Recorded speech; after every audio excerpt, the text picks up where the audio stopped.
eu vou, nessa apresentação, procurar dar foco num determinado aspecto, né, do desafio de implementação das novas diretrizes, que é o desenvolvimento de currículos, né, para desenvolver competências. A gente teve uma felicidade muito grande de, lá no início, em 2012, fazer uma parceria estratégica com o Olin College of Engineering, e eles nos ajudaram muito a uma nova visão de engenharia, né? Quando eu fui visitar, eu falei, nossa, esse é o curso de engenharia que eu gostaria de ter feito, e vou confessar aqui que agora, olhando, né, a apresentação de vocês, eu digo que, não só para a Lied, como Luiz Carlos do Seabra, esse também é o curso de engenharia que eu gostaria de ter feito lá em 80. E a gente aprendeu uma série de coisas, né, com eles, e talvez um aspecto muito importante foi como desenhar experiências de aprendizagem que engajem de fato os alunos e que desenvolvam a motivação intrínseca, né, dos alunos para o aprendizado. E logo quando a gente, né, se dispôs, né, iniciou o processo de desenho do nosso currículo, eles disseram para a gente, olha, a gente não vai apresentar para vocês como nós desenhamos o nosso currículo. A gente vai apresentar para vocês como a gente acha que o currículo deve ser desenvolvido, agora que a gente já desenvolveu o nosso, que já passaram, né, vários anos, a gente fez vários aprimoramentos. Então, isso aqui é como a gente acha que deveria ter sido feito lá no final. E de fato, foi uma visão, assim, bastante disruptiva para a gente, né, inovadora, em termos da concepção de como é que você concebe, né, um currículo. E é isso que eu vou procurar compartilhar um pouco com vocês. Muito do que eu estou compartilhando a gente de fato fez, né, quer dizer, a equipe, né, de docentes que a gente selecionou lá no início, né, essa foi mais uma facilidade, como o Luiz Carlos falou, a gente selecionou os docentes tudo do zero, né, e o principal critério de seleção foi: você está insatisfeito com o trabalho que você está fazendo em termos de ensino de engenharia, né? E você sente dificuldade de fazê-lo na sua instituição, né? Então, venha para o INSPER, e a gente, né, tirou docentes, né, de algumas dessas instituições lá no passado. Alguns já tinham saído de lá, mas um dos nossos coordenadores foi vice-diretor da PUC, né, do Rio Grande do Sul, e a gente trouxe gente da Poli também, e fizemos um trabalho grande de formação com esses professores lá em Olin, aprendemos também a fazer esse tipo de formação, passamos a fazer esse tipo de formação em casa e iniciamos, né, no ano passado, programas de formação para professores de fora, né, do INSPER, professores de outras instituições. E esse método, esse desenho de currículo que a gente aprendeu com o Olin, a gente foi praticando nos novos programas que a gente foi desenhando. De lá para cá, foram principalmente programas de pós-graduação, então a gente foi aprimorando um método, né? E é esse método que eu vou apresentar para vocês, então eu não vou falar mais do INSPER, do que a gente faz, não vou trazer fotos, né? Já tive bastante oportunidade de fazer isso em diversos eventos, e o INSPER está aberto, né, para qualquer instituição, né, que queira nos visitar e conhecer o que a gente está fazendo de certo e os erros que a gente cometeu também, né, as bobagens que a gente fez e a gente corrigiu, para que outras instituições possam cometer outros erros, né, não os mesmos que a gente já fez no passado e que já podem servir de aprendizado. Então, deixa eu avançar aqui. Então, um dos desafios das novas diretrizes é justamente a gente desenvolver, né, um currículo por competência, né? E esse desafio, ele requer, né, um novo método de desenho, né? Caso contrário, apesar de toda a intenção, é possível que os velhos currículos renasçam novamente, né? Então, o que a gente precisa é, de fato, engenheirar os, né? Ou seja, montar um processo que seja eficaz em termos de desenvolver as competências que a gente deseja, cada instituição deseja desenvolver nos seus egressos, né? Então, para a gente destacar um pouco a diferença, eu vou falar como a gente vê a abordagem tradicional de desenho do currículo. Obviamente, muitas instituições estão fazendo já diferente hoje, mas eu acredito que muitos, né, dos professores, coordenadores da nossa audiência vão, de certa forma, se reconhecer um pouco aqui, né? A gente parte, ou deveria partir, né, de um perfil do egresso, né, né, um texto que dá uma visão do que a gente gostaria de ter em termos de competência no aluno, né, formado, mas muito rapidamente a gente cai para o tema de conteúdos, né? Quer dizer, quais são os conteúdos que eu tenho que colocar no curso. Obviamente eu tenho um tempo limitado em função da carga horária do programa, então eu tento pegar blocos de conteúdo e fazê-los caber, né, naquele limite, e disputando um pouco de espaço. Eu vou dar mais matemática, mais física, mais ciências da engenharia, preciso trazer um pouco de humanidades, né? Então preciso disputar aí um espaço, e eu penso, né, nesses blocos de conteúdo em termos de trilhas, né, de conteúdos. Então, né, cálculo 1, 2, 3, 4, física 1, 2, 3, 4, e eu preciso encaixar isso dentro de uma grade, né, onde eu defino quantas disciplinas eu vou ter, né, por semestre. No INSPER, a gente optou por ter 5 disciplinas, né, apenas, e que, salvo em alguns semestres, não ultrapassam 20 horas, né, de aula, embora o curso seja absolutamente tempo integral, né, e os alunos muitas vezes são colocados para fora da escola depois das 10h30 da noite, né, e a gente tem que tirá-los do laboratório. Esse foi um dos testemunhos de alguns pais da primeira turma, né, que diziam assim: bom, de fato o curso é tempo integral, porque a gente tem que ligar para os meninos e dizer assim: olha, vocês têm que sair daí, têm que vir para casa, porque eles querem fechar, né, a universidade, a escola à noite. Mas, enfim, a gente tem que colocar, né, esses conteúdos numa trilha, e cada uma dessas caixinhas, né, dessa grade, ela vira, né, uma ementa, uma especificação de disciplina, um inventário com objetivos da disciplina, que muitas vezes estão descritos do ponto de vista do que a disciplina vai apresentar, e não daquilo que o aluno, né, vai aprender. Esse parece um detalhe, mas faz toda a diferença. E no final, quando o currículo está completo, né, cada uma dessas sementas é fornecida para um professor, e ele vai utilizar, né, a sua competência para desdobrar isso aula a aula, incluindo métodos de avaliação e assim por diante. E qual é o problema, né, desse tipo de método, né? Talvez o principal, e eu detesto esse nome, né, que a gente utiliza, falar da grade, né, porque certamente ele traz essa menção de você achar que o curso é uma coleção de caixinhas, né, pelas quais o aluno tem que passar, e ao final delas ele vai se tornar um engenheiro, né?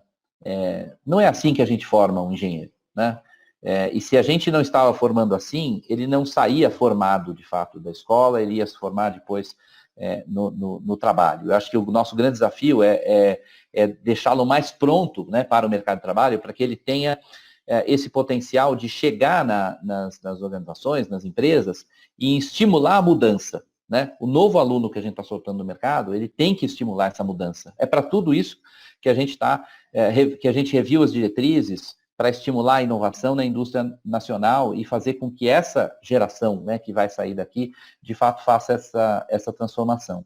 Então, veja que a gente pensou no perfil, né, do egresso lá no início, mas rapidamente caiu para conteúdos, e quando todo esse processo chega lá no professor, talvez ele não tenha a mínima noção de qual é o perfil do egresso e que competências deveriam ser geradas, e a missão dele é de entregar um conteúdo, né?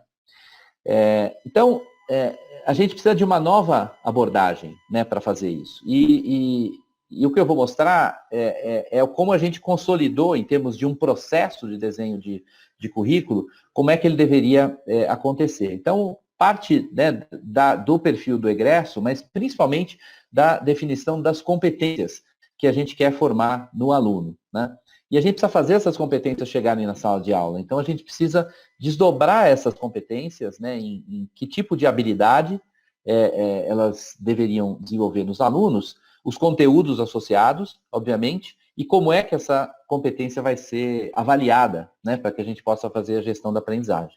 Depois, a gente precisa pensar em conceber, e isso é um aspecto muito interessante que a gente aprendeu com o Olin, como é que você concebe o percurso de aprendizagem do aluno, como é que de fato aquela competência vai ser desenvolvida, e aí é importante a gente trazer para o concreto, né, porque fazer esse desdobramento, muita coisa pode se perder até que a gente chegue na sala de aula, então dali a gente já parte para a sala de aula e diz assim, ok, se eu quero desenvolver essa competência, o aluno entra na sala de aula na segunda-feira, o que é que ele vai fazer? Né? E a gente viu aqui nas apresentações anteriores alguns exemplos, né, de dinâmicas que estão voltadas para desenvolver essas competências. Então, a gente precisa pensar nisso imediatamente.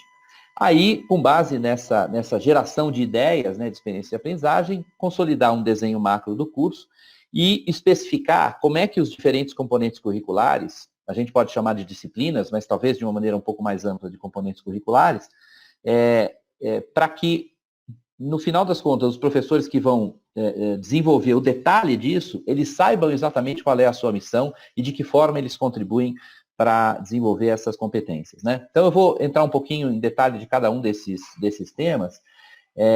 No perfil do egresso, né, e competências, o que a gente viu é que, em geral, é interessante, né, a gente pensar, dependendo do curso, né, tem cursos mais curtos ou cursos, né, de engenharia mais longos, pensar em alguma coisa de 4 a 12, né, competências, pode ser um pouco maior, 15, etc. Mas o número não deveria ser tão grande, porque, de novo, quando você faz um gráfico de pizza, em termos de quanto tempo o aluno vai se dedicar para o desenvolvimento de cada competência, se você tiver um número muito grande, você vai dizer, não, para desenvolver essa competência, ao longo do curso, ele vai dedicar, né, 2, 3% do seu tempo. Né? Não é crível que alguma coisa vai surgir com esse nível de dedicação. Né? Então, e o perfil do egresso, que normalmente está nos nossos PPCs, né, como um texto, ele deveria, na verdade, ser uma síntese das competências que a gente quer desenvolver, né, no aluno. A segunda etapa é fazer o desdobramento dessa competência. Ou seja, quais são, de fato, as habilidades, né, que a gente vai desenvolver e quais são os conteúdos associados. Né? Muita gente diz assim, não, vocês falam muito de competência, estão esquecendo dos conteúdos. Né? Essa discussão é estéril. Né? Essa discussão eu não tenho mais paciência nem de começar. Né? Quer dizer, não se pode falar em competência se você não tiver o conteúdo associado. Né? Então, os conteúdos, aquilo que é tão caro, né, para né, todos os professores, engenheiros mais tradicionais e que entendem, né, o poder do conteúdo, ele está lá. Simplesmente que a nossa missão não é entregar um conteúdo para o aluno, né, é desenvolver uma competência associada àquele conteúdo. Né? Aqui eu trouxe um exemplo, né, de uma competência relacionada a habilidades, né, analíticas, né, mais relacionada à estatística, por exemplo, onde a competência poderia ser compreender, analisar e ser capaz de criticar informações, né, obtidas a partir de dados quantitativos e qualitativos. E aí você tem uma série de habilidades, né? Julgar a qualidade da informação, reconhecer questões éticas, né, no uso da informação, diferenciar uma simples associação de causalidade, e você tem uma série de conteúdos que suportam, né, o desenvolvimento dessa habilidade. Né? Então, a gente precisa ter isso tudo muito claro na hora de iniciar o desenvolvimento do currículo. Né? Super importante nesta etapa é também entender como é que eu avalio essa competência, como é que eu meço se o aluno adquiriu essa competência ao final. Né? As diretrizes trazem uma preocupação também fundamental com a gestão da aprendizagem. Né? Está lá na especificação do PPC, que as instituições precisam especificar como é que elas vão fazer a gestão da aprendizagem, que fundamentalmente parte, né, do pressuposto que o aluno tem um determinado percurso, né, de formação, Lá no final, eu espero que ele tenha desenvolvido determinadas competências. Eu preciso avaliar a aprendizagem dele nessas competências, ou seja, naquele conjunto de habilidades, diagnosticar as causas das lacunas, né, daquilo que não está funcionando bem, e intervir no currículo, né? Seja nas experiências de aprendizagem, conteúdo, o que for, né? Mas eu preciso fazer a gestão. A gente ensina os nossos alunos a fazer esse tipo de gestão com os seus sistemas que eles vão projetar e gerenciar. Obviamente, a gente precisa fazer isso dentro da instituição com os nossos currículos, né? Com o nosso processo de produção.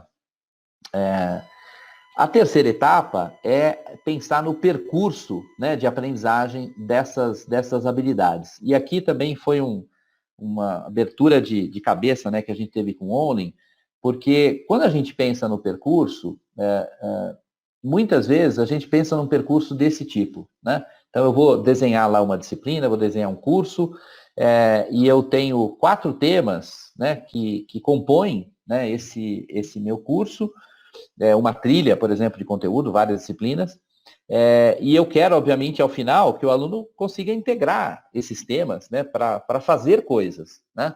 Mas eu penso em apresentar primeiro, né, no primeiro bloco, na primeira disciplina, o tema X, depois vai o tema Y, depois o tema Z, o W, e aí eu espero que o aluno faça a integração no final, né, como que por mágica, né, como que deixando para o elo mais fraco a atividade mais complexa, né, que é justamente fazer a integração, né? Ou então deixando para que o mercado de trabalho o ajude a fazer isso.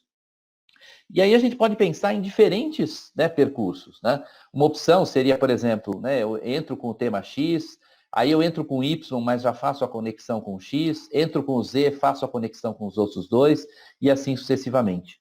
Ou eu posso já partir mostrando para o aluno onde é que ele deveria chegar em termos da integração dos diferentes temas, e aí eu posso ir avançando, dando mais ênfase para o tema X, Y, Z e W, ou eu posso simplesmente ir aumentando a complexidade daquilo que o aluno vai fazer, dos projetos que ele vai fazer ao longo daquela competência, né? Particularmente, a gente entende que, né, esses 2 modelos aqui de baixo, eles se prestam mais para desenvolver competências, mas eu acho que o grande mensagem aqui é assim, a gente precisa parar e pensar nisso, né? Não dá para simplesmente imaginar que se a gente dividir aqueles temas em 4, 5 disciplinas que vão estar numa trilha, depois de passar por todas elas, né, e ser aprovado, o aluno vai ter desenvolvido aquela competência, porque não vai, né? A quarta etapa é a partir da definição dessa estratégia, desse percurso, pensar que tipo de experiência, né, eu vou criar para o aluno, né, na sala de aula. E eu já dou um salto para o concreto, né? Onde entram aí aquilo que é mais comum, né? Eu vou dar uma aula expositiva, eu vou fazer exercício no quadro, né? Mas eu posso pensar em dar um projeto, né? A gente viu aqui fotos até no curso né, de especialização da Embraer, do Maurílio, a gente viu exemplos de dinâmicas onde os alunos estão fazendo coisa, aquilo são experiências de aprendizagem, os alunos estão aprendendo muito ali, né? Então, que tipo de experiência a gente tem que colocar no nosso curso, né? O que a gente aprendeu a utilizar no INSPER, né? Esse diagrama, que é um diagrama onde eu vou colocar ideias, né, de experiências de aprendizagem em 3 níveis, né? O nível pé no chão é aquilo que a gente está acostumado a fazer, né? Eu não preciso de nada, não preciso ser criativo, né? São as experiências que eu já estou acostumado a fazer no meu dia a dia, né, na minha instituição. O estratosférico é pensar em colocar o aluno numa situação bastante motivadora para ele, e numa situação de high stakes, né? Numa situação onde aquilo que ele vai fazer, de fato, vai gerar um impacto positivo, para que ele, de fato, se concentre e coloque todo o seu esforço ali, né? O céu azul é o tipo de experiência que tem essa característica, né, de engajar o aluno, de motivar, despertar a motivação intrínseca, mas ela é factível, porque o estratosférico muitas vezes não é, né? Então, eu não posso... assim, por exemplo, pegando o exemplo da especialização em engenharia da Embraer, né, onde no trabalho final eles fazem lá, né, uns protótipos, etc., não dá para você pensar em fazer aquele protótipo voar, né, em arriscar a vida, né, de pessoas, etc., com um protótipo daquele tipo. Mas o sonho seria Perdão. O sonho seria justamente a gente conseguir fazer isso, né? Porque aí o aluno sente a responsabilidade daquilo que ele vai fazer. E aí o que a gente procura fazer? A gente procura gerar, né, num processo colaborativo, utilizando técnicas, né, de design, e esses quadradinhos aí estão simulando, né, post-its, que agora, nesse período de pandemia, a gente tem feito virtualmente, né, com aplicativos como Miro, Mural, etc., que ajudam muito a gente trabalhar de forma remota. E normalmente quando a gente faz esse trabalho, a grande maioria das ideias aparecem aqui, ou seja, não são ideias de fato revolucionárias em termos de experiências de aprendizagem. O que a gente gostaria mesmo é um conjunto para desenhar, né, o currículo de experiências que estivessem nesses dois níveis, né, que são os dois níveis aqui viáveis. Então, o que a gente faz? A gente procura estimular os professores a partir de ideias aqui pé no chão, gerar ideias estratosféricas, né? E deixar a criatividade voar, para que depois a gente possa pegar várias dessas ideias estratosféricas e modificá-las para torná-las viáveis, né? Ou seja, possíveis de serem feitas, seja na sala de aula, seja dentro, né, do ambiente da instituição, ou até em parceria com atores, né, da indústria, que parcerias podem acontecer ao longo de todo o curso, né? E aí a gente chega nas ideias aqui de Céu Azul.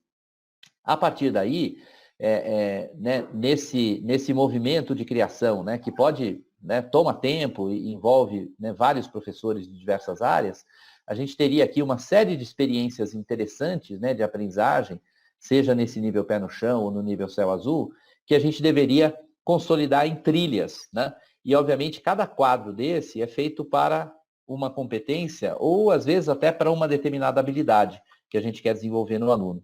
E aí a gente seleciona essas ideias e vai construindo a nossa trilha. E esta trilha, né, que está aqui embaixo, a gente precisa posicioná-la, né, no curso, né, em termos dos seus diversos períodos, que seria fazer o desenho macro, e aí eu tenho aqui as diversas, né, trilhas que eu coloquei. Algumas têm que começar mais cedo, né, porque algumas das experiências pressupõem algum conhecimento, alguma habilidade anterior, e eu coloco nesse grande mapa, né, onde eu tenho aqui os diversos períodos ou semestres do curso, e aí eu acabo definindo, olha, no primeiro semestre eu deveria ter esse conjunto aqui de experiências, né, que estão a serviço de determinadas trilhas que estão relacionadas a determinadas competências e habilidades, né? E aí esse é o caminho para a gente aí começar a pensar numa grade e montar isso dentro da estrutura de currículo que a gente idealizou, em termos do número de disciplinas por semestres, etc., mas garantindo que naquelas disciplinas a gente vai passar por experiências que estão, de fato, ao serviço do desenvolvimento daquelas habilidades e, portanto, daquelas competências, sejam elas relacionadas a conteúdos, né, de engenharia ou relacionadas ao desenvolvimento de outras competências socioemocionais que a gente também tem um compromisso de desenvolver para que os nossos alunos cheguem no mercado e possam induzir a transformação, né, nas instituições. E a última etapa é justamente a especificação dos componentes curriculares, contendo, né, não só os objetivos de aprendizagem, ou seja, ao final daquela disciplina, né, o que se espera que o aluno tenha aprendido, né? Não é assim, o objetivo dessa disciplina é discutir, o objetivo dessa disciplina é apresentar ao aluno, né? Não, esse pode ser o objetivo do professor, mas não da disciplina. O objetivo da disciplina é garantir que o aluno saiba fazer, né, coisas com o conteúdo que vai ser trabalhado. Os conteúdos associados e principalmente o tipo de experiência de aprendizagem que deveria estar ali, porque ele foi pensado no desenho do curso para contribuir para o desenvolvimento da aprendizagem ao longo, né, daquelas trilhas de conteúdos e dos temas. E, obviamente, também as diretrizes de avaliação, né? Eu não vou entrar aqui, mas o processo de avaliação da aprendizagem, feedback é fundamental, né? E para isso, aqui eu vou abrir o espaço merchan de um livro que ainda não existe, né? Por acaso eu estava aqui esperando para entrar e veio uma proposta de capa da editora. de um livro que deve sair agora em dezembro, onde a gente procurou consolidar a experiência do INSPER na formação dos professores e de preparar os professores para desenhar cursos, né? Desenhar disciplinas, que é exatamente o curso que a gente oferece para os nossos professores e que a gente começou a oferecer para fora, presencialmente. Agora, com a pandemia, a gente já vai pensar no modelo ou blended, ou totalmente remoto, para poder acessar docentes das diversas instituições aí do Brasil. E, normalmente, quando a gente faz isso, instituições públicas, etc., a gente tem bolsa 100%, né, para os nossos cursos. Só quem paga são docentes de instituições privadas. E aí a gente tem uma metodologia que a gente também desenvolveu, que a gente chama de PDAF, para justamente fazer com que no desenho detalhado, né, das disciplinas, dos componentes curriculares, a gente tenha um alinhamento entre os objetivos que a gente quer, no planejamento que a gente fez do curso, nas dinâmicas de ensino-aprendizagem, na maneira como a gente vai avaliar essa aprendizagem e o tipo de feedback que a gente vai dar para os alunos, né, ao longo do programa. Então, esse é um pouco do que eu queria aí compartilhar, né, com vocês, em termos de tentar trazer um pouco de método para um desafio que a gente considera que é fundamental para todas as instituições, que é de desenhar e redesenhar os seus currículos de engenharia. Muito obrigado, gente.